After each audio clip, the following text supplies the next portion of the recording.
Right guys, welcome to On The Bench LFC. It's first thing in the morning and I've got big news going on surrounding Liverpool Football Club with transfers. Stay tuned.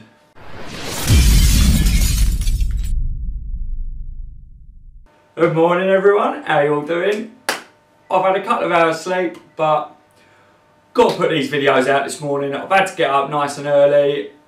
Early bird catches the worm. There's loads going on today. It's going to be a busy day and yeah, I've got some really exciting news and then I've got some maybe it's true, maybe it's not news. We'll just have to wait and see. But quickly, I want to say thank you to everyone who's subscribed so far. I'm so close to my target of 100 subscribers and every single one of you subscribers are a legend.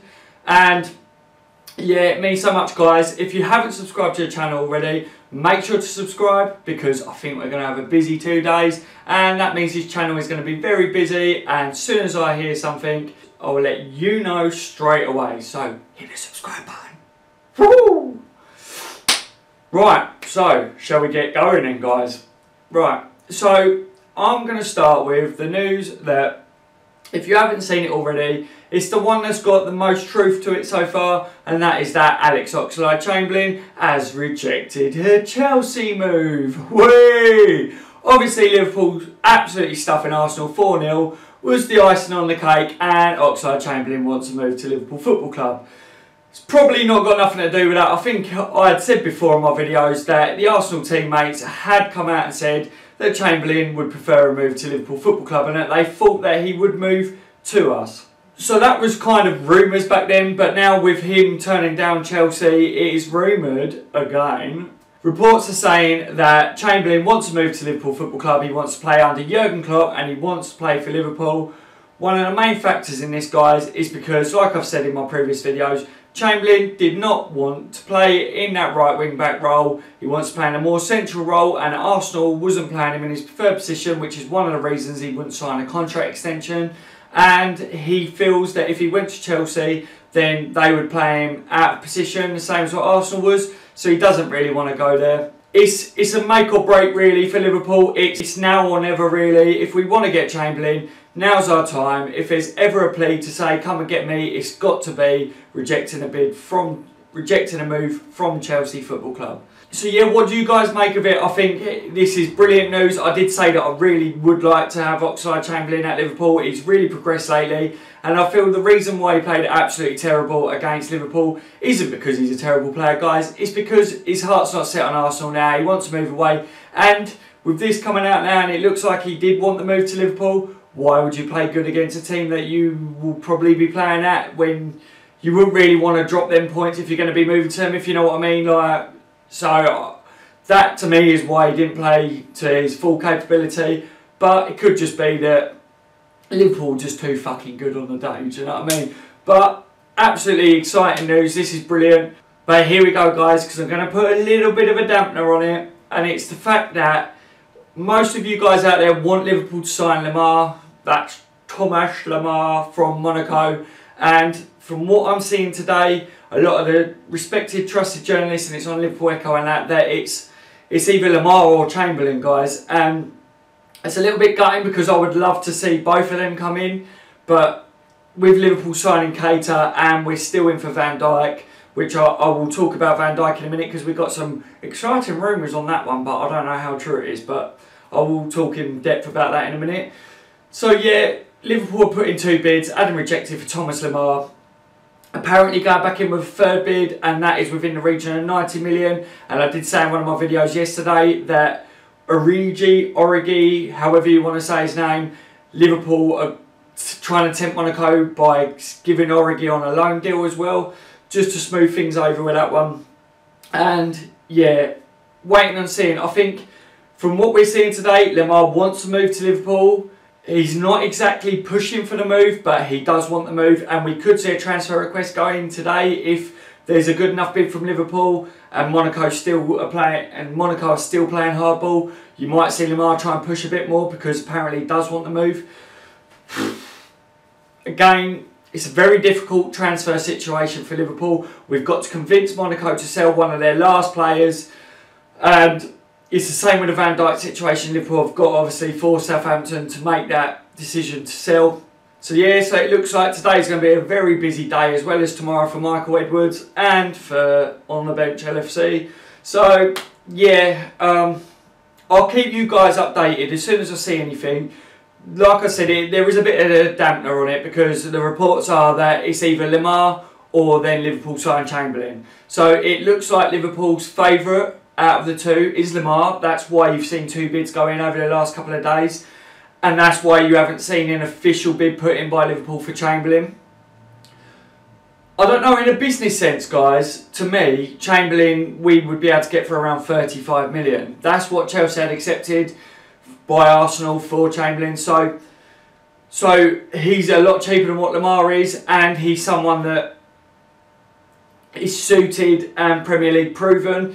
We haven't seen the best of Chamberlain yet. Lemar could come to Liverpool, he could sign for us and be a complete and utter flop. Don't get me wrong, guys, Lemar is a fantastic signing, a fantastic player, and I would really love to see him come to us. But he's not proven at Liverpool. He's one of these players again, and it's a bit like the Cater deal where he's had one real standout season when Monaco really performed. Really, it would have been good if we could have seen him do that more consistently over a couple of seasons. But also, it could be one of them that Liverpool sign Lemar, he comes to the Premier League and he just destroys it. Do you know what I mean? It could literally be that, guys. Oh, it's mental, absolutely mental. I don't know what to tell you, guys. I'd love Lemar and I'd love Chamberlain. That's the outcome of that. Will we get both? I doubt it, looking at the reports today. But I'll keep you guys updated. So remember, subscribe, and I'll let you know as soon as stuff comes out. So for the remainder of the video, we've got to talk about Virgil van Dijk and Coutinho. So let me just quickly go with Coutinho because Virgil van Dijk is the biggest one. Coutinho, there's been reports come out this morning. I've seen other YouTubers put out that Liverpool have accepted a bid of 148 million for Coutinho. Also that Liverpool told Coutinho that he will be a Barcelona player by the end of the week. I'm calling bullshit now. I think that's absolutely false. A very trusted journalist in Spain, like I keep saying, which is Dijk, has said time and time again that Liverpool's stance has not changed on this. There's so many journalists that are very trusted and very reliable to do with Liverpool saying that FSG have not changed their stance on it. There's no negotiations going on between Liverpool and Barcelona. And the last time that they spoke, Liverpool firmly told Barcelona, do not come back in with another bid because you're wasting your time and we're asking you back off. So that's what I'm going with, guys. Like I said, Coutinho definitely does want to move to Barcelona. He's going to be playing for Brazil.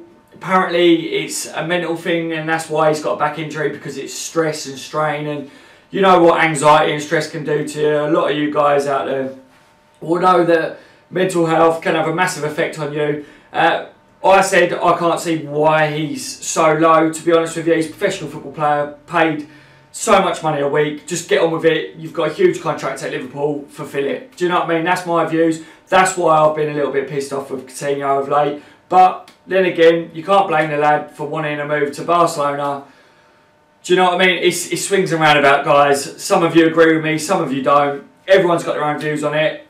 I would personally be happy to see Coutinho stay if he comes out with a statement apologising, saying that half the rumours were bullshit and that he wasn't being a little dickhead about it, basically. Yeah, I'd welcome him back with open arms. And can you imagine if Liverpool did get some of these signings over the line, plus we kept Coutinho? Nice prospect, eh? Well, anyway, that's my update on it, guys. I think it's all bullshit what you're seeing this morning.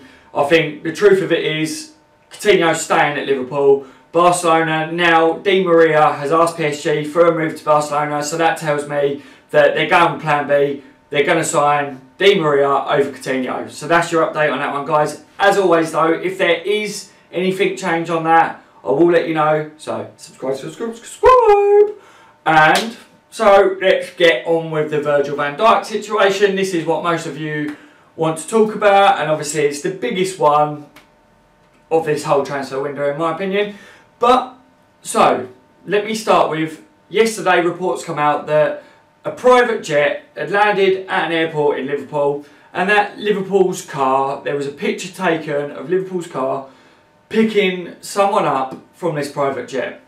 So, I don't know guys, obviously this picture is of the car that was used to transfer Klopp to Liverpool, also Mohamed Salah and other players in the past. It's the same vehicle, I've seen the pictures, and apparently Liverpool supporters crashed a private jet tracking website. I don't know how true that is or whether I've got that right, but yeah, apparently the amount of traffic that was drawn to this website crashed their servers, because everyone was going mad to try and find out what jet it was and whether this was true and whose jet it was, blah blah blah. Obviously a lot of people are going to be doing research on this. It won't just be Liverpool supporters guys, it will be journalists as well that really want to get the first bit of info on this. And yeah, I saw something that was that the picture taken of Van Dijk on the jet, it was the same jet when they looked it all up that had landed yesterday, but I don't know how much I believe that one guys. I'm not too sure. I think everyone's clutching on straws, everyone's like, oh come on please be Van Dijk, please. Like it's mental, isn't it? Like the amount of us that really want this to be true and want to see Van Dijk sign is ridiculous. But yeah, so that's kind of an update, but obviously we haven't seen anything concrete as of yet this morning. I think we are going to see whether that was true or false by around lunchtime today, hopefully anyway, and I will release a video as soon as I know whether that is true or not. But what do you guys think? Do you think it's bullshit? Do you think it's true? Obviously you've got to wait guys until we see hard evidence on it. Like I've said to you guys though already over the last couple of days, there are strong links that Liverpool have said that they are willing to pay £75 million for Van Dijk, and now it's kind of a waiting game to see whether Southampton finally buckle under pressure and say, alright, he's for sale, you can take him. The last thing that come out really that was kind of had some evidence to it was that Southampton are willing to sell, maybe would be willing to sell Van Dijk, but to Chelsea or Arsenal. They really didn't want to sell to Liverpool. There wasn't loads of evidence on it, but I think it was kind of Southampton were a bit peed off with Liverpool in their approach of Van Dijk, and that was known publicly, so I kind of do believe that. But if you can get a massive fee for Van Dijk, he still wants the move to Liverpool. So now it's literally down to Liverpool to put all the stops out and to push all the boundaries, and to be honest with you, I'd take the lube off and I'd go in hard if I was Liverpool, and I would put that bid in and I would literally make it official. I said this in the video yesterday, if I was Liverpool Football Club now, I would literally make it public that I've got in with a massive bid for Van Dijk, because at least that draws Southampton into a position where they have to come out and publicly speak again. Now if we see today that Southampton come out publicly saying that it's not going to happen, or we hear something along them lines, then it's a hard one, because as you know, things can turn on its head last minute, and we've still got over 24 hours in this transfer window. At least if Southampton didn't come out after that happened, or they come out and said, yeah, we're willing to talk, it gives us that bit more hope, doesn't it, guys? And you're the same as me. You're jumping around. You want this deal to happen.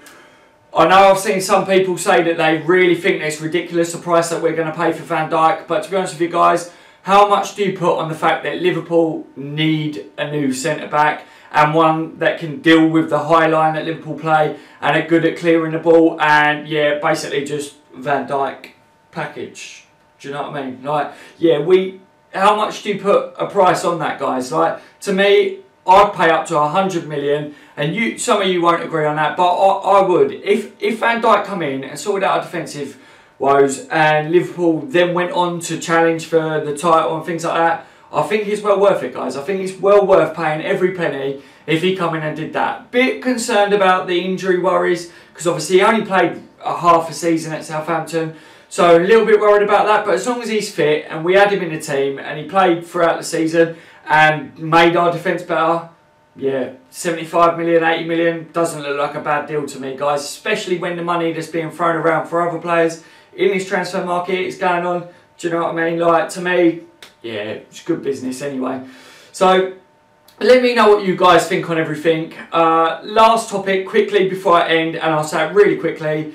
Sacco, there was a bid turned down by Liverpool, and apparently it's the third bid from Crystal Palace.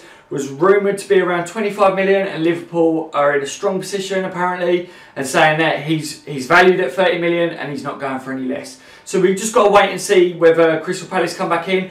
I think if they up it by a few million, Liverpool probably take it. Saka's not going to play for Liverpool again, you can tell. Otherwise, with our defensive woes, Saka would have been brought back into the team. Whatever went on there, guys, is serious, so yeah.